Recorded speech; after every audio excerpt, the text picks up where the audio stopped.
I've been in Japan for 1 month and I've gone a little bit crazy with the shopping. So if you're my mum, please click away. But if you stick around, I'm going to show you what I've bought and what I've tried, and I'll give you a few mini reviews along the way. Obviously, there's going to be a lot of makeup and cosmetics in this. So let me show you what I picked up from Ains and Tulp. This is one of their main cosmetic stores. I kind of think of it like an Ulta in America. It has some high end and some lower end as well. And I feel really blessed because I have already made a friend here in Japan. If you don't know, my boyfriend has actually moved here for work. And obviously we don't know anyone here, but really randomly, I made a friend. That is a story for another day. And she likes cosmetics. So we have already gone shopping and she told me to pick up a few bits and bobs. I don't think I've tried anything yet, but let's go through it. First thing we have is this Cezanne blush and highlighter. This is made in Japan and I think it is one of their most popular brands here, but I have never tried anything from them. She really recommended this to me, and then I think I saw it in like the best blush awards, so really keen to try this. By the way, if you have any recommendations of stuff to buy here, beauty or otherwise, please put it down in the comments. I want to try as much as I can so I can give you guys the best reviews possible. So when you come to Japan, or your friends or your family, or you just want some good recommendations,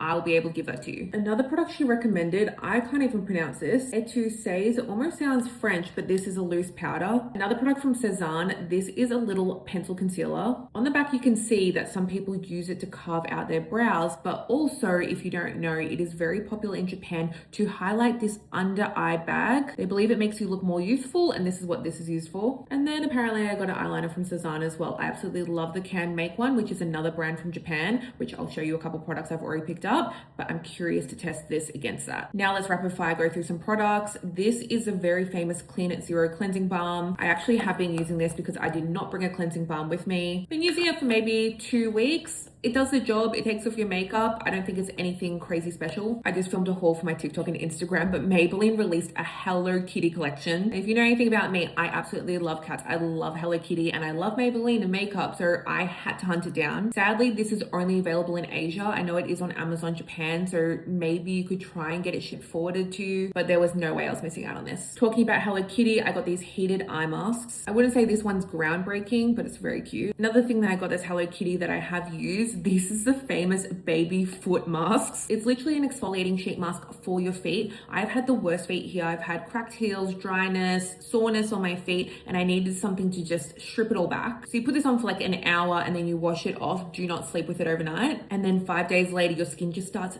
peeling off. It is very gross, but very satisfying, but I will say it does work. The areas that were really tough for me are still a little bit of a pain point, but my feet do feel overall very smooth. And also, I didn't even realize, but this came with a set of Hello Kitty socks, which are so kawaii. On the topic of my feet, this foot cream has been a lifesaver. It's actually by the same brand, which I didn't realize. When I was in the shop and I was dealing with all my foot problems, I just asked for a osusume, which is a recommendation in Japanese for my issue, and she recommended this, and this has been so good. So if you come to Japan and you experience the same problems that I just mentioned, definitely pick this up. Another Maybelline product that we don't have in Australia, this is a mascara eye makeup remover. These are super popular in Japan. It literally looks like a mascara. You coat it on and then it's meant to just take off all your mascara effortlessly. Really good because Sky High mascara is kind of a tubing formula, so I'm super curious to try this. Also, Sky High mascara here is super popular. Why I'm so excited to be here is because the beauty scene here is so ahead of everywhere else or any Western country. This is a grinding concealer. I don't want to open it because I want to do a review, so make sure you're following me on TikTok and Instagram so you see it. But if you've seen those grinding cleansers, it is the same thing, but it's a concealer. Might be gimmicky, but honestly, I tried some on the back of my hand and under my eyes in store and it looked pretty good. So fingers crossed it's not just a gimmick. Two products that I've tried before, but in other shades. We have the Fui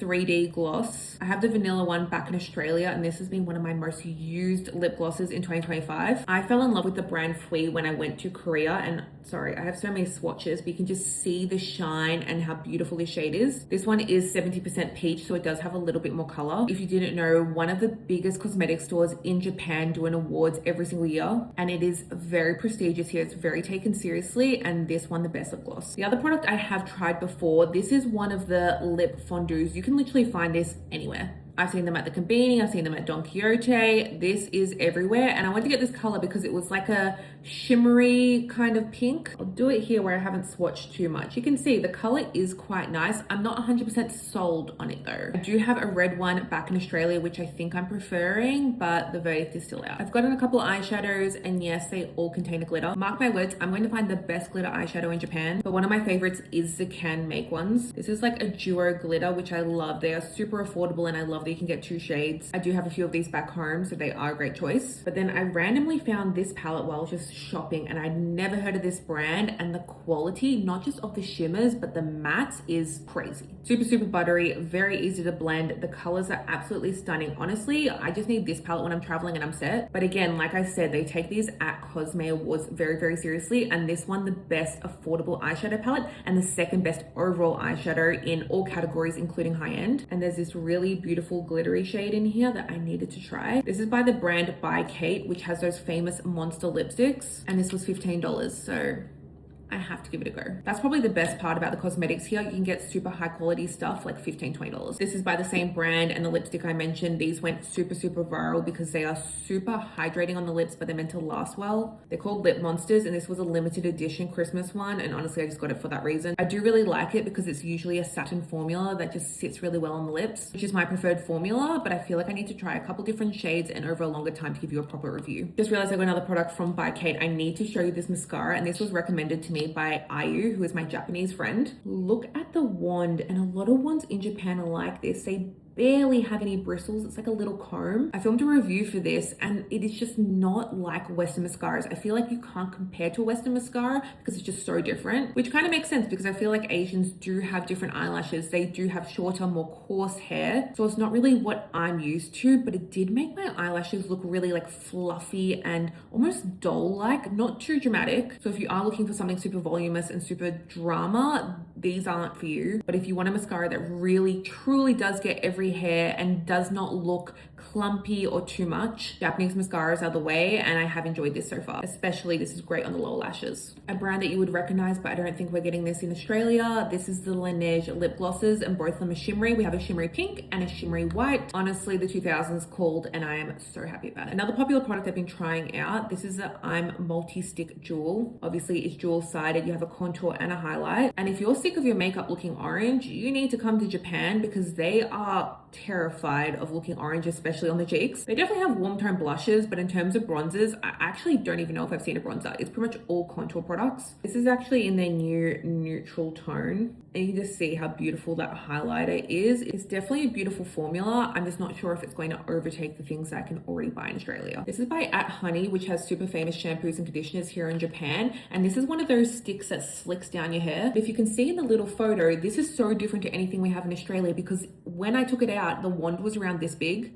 I'm so used to seeing the wands being around this big, so it takes so long to get all your flyaways, so I'm super curious to see how this works. Like I said, I just feel like Japan and Korean beauty, they think about these things. Never heard of this brush brand, but I had to give it a go. It is called Rosy Rosa, and if you could touch this brush, it was super soft. This is one of my other favorite cosmetics brands in Japan. This is called Snidel. I bought some lip products, including a lip liner, which is kind of crazy because they don't really have lip liners here. Got a little charm to put on my lipstick as well. This brand seems to be a little bit more high-end, but why I love it so much is at the start of last year when I was in Japan with Elizabeth, I found this beautiful sparkly eyeshadow, shock, and now I want to try their lip products. This is another high-end brand I've come across, but I have heard about before. Please tell me if this is wrong. I think it's Suku. But when I walked past these blushes, I just knew I need to try it. Because like I said, I'm trying to get out of my comfort zone. Look at how sleek that packaging is. So you can see it's like a gradient blush to highlighter. This is a sexy product. Both were around 60 Australian dollars each. And this one goes from peach to blue. So freaking cool. Another face product I've got, which I have tried, this is a matte highlighter. And I wouldn't say it's actually completely matte. It's more satin, and it's kind of like a very light cream color. Really nice for brightening this area, and it does make your makeup look very flawless. It really reminds me back in the day when Jaclyn Hill used to use this like light MAC powder. And you can just see on camera how it just brightens, and it does blur a little bit. A lot of people would use this underneath their eyes, but truthfully, I don't like setting underneath my eyes because it accentuates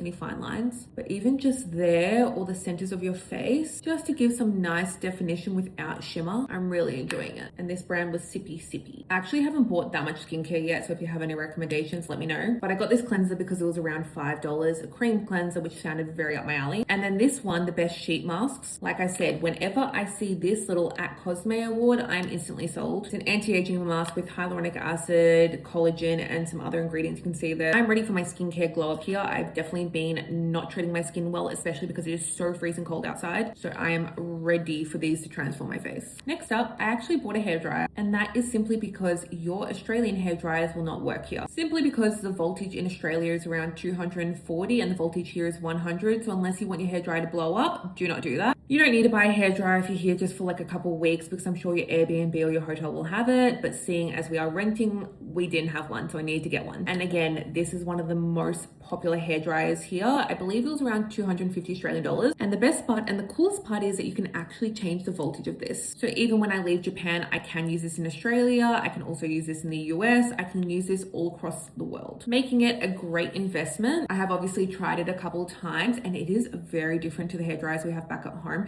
I feel like it almost leaves your hair 98% dry. It leaves moisture, and that is the whole point of this technology. By the way, it's called the Panasonic Nano, and by the way, this is the only one that you can flick the voltage, but I have really been enjoying this, and there is lots of different options. You could do dry, turbo, you could choose it for your scalp, cold, hot, very customizable. And I feel like when I styled my hair after using this hairdryer, it lasted really, really well, better than anything else. You can't really go to Japan and not get matcha. Honestly, I'm no matcha connoisseur, even though I drink matcha practically every day, but I did find this matcha store in Sapporo and they made a great matcha, so I decided to pick up some of their stuff. I also got a stamp book because if you didn't know, there's a lot of places here that you can get stamps, and I actually went to the aquarium and they were doing stamps, Pingu stamps to be exact, and I didn't have a stamp book and I was really sad, so I want to put my stamps in here. And lastly, how was I not meant to go to Uniqlo? And if you're coming to Japan in winter, you need to get some Uniqlo heattech thermals. I wear these practically every day. I buy some in Australia, but it is very affordable in Japan as well. This is like a light blue cashmere one, and then I have this thicker pink one, and I also got some heattech socks because I felt like my feet were about to fall off. I've bought one designer purchase. This is a secondhand Gucci wallet. I kind of feel like I'm matching with my top right now. It is very cute and it's great because it can actually hold cash, because I'm so not used to that. But I actually found this in 2nd Street, which is a super popular secondhand store, while looking for furniture. I actually bought an amazing table that we have in the lounge room, but once I did that, I went upstairs and I found this for $100, which I think was a massive win. That is everything I've bought in Japan so far. I've gone a little bit crazy, but I don't think too insane. Let me know if you want any more information on the products I've shown you. Like I said, I'm so keen to deep dive into the world of Korean and Japanese beauty. And if you're also keen for that, make sure you click subscribe, and I'll see you in the next one.